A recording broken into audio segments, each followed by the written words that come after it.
अरे फागुन का मस्त महीना आ गए हमार भौजी, कहे देवरो से डलवैबू ना। सुना हमार बात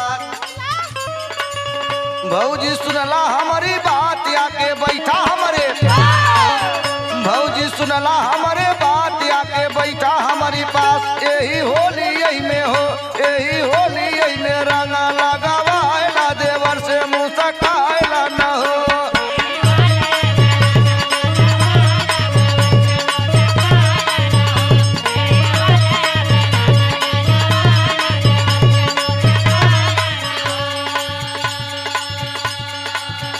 अइहा भैया जय दिन घरवा नाही पोती पाई,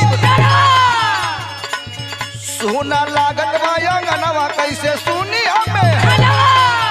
यही होली यही में हो, यही होली यही में चोली रंगावाला देवर से मुँह सकायला न हो।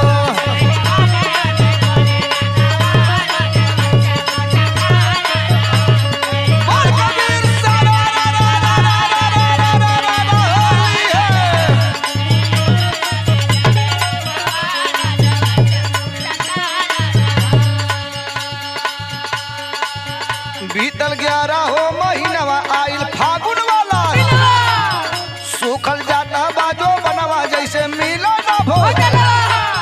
यही फागुन में हो, यही फागुन में दीना धारावा आयला देवर से मुँह सकायला न हो।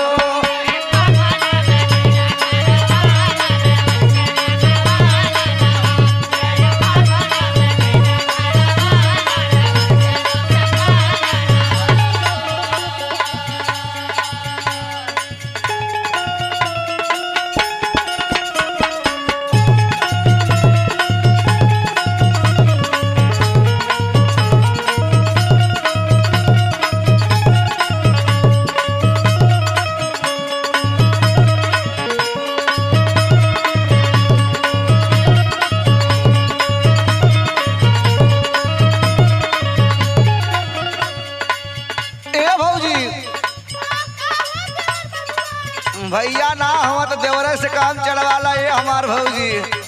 सुना अबू जई दिन तू भावनवा खुशी हो मरिया, झूमी सारा ही जहनवा यौता फागुन का माही। यही जवानी यही में हो, यही जवानी यही में गोदा ना गोदा आयला देवर से मुँह सकायला न हो।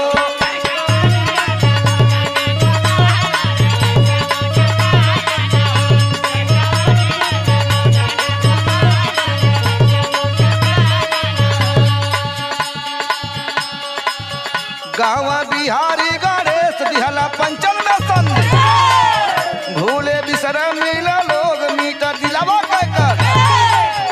आशोक वीर अंदर से हो, आशोक वीर अंदर से गाल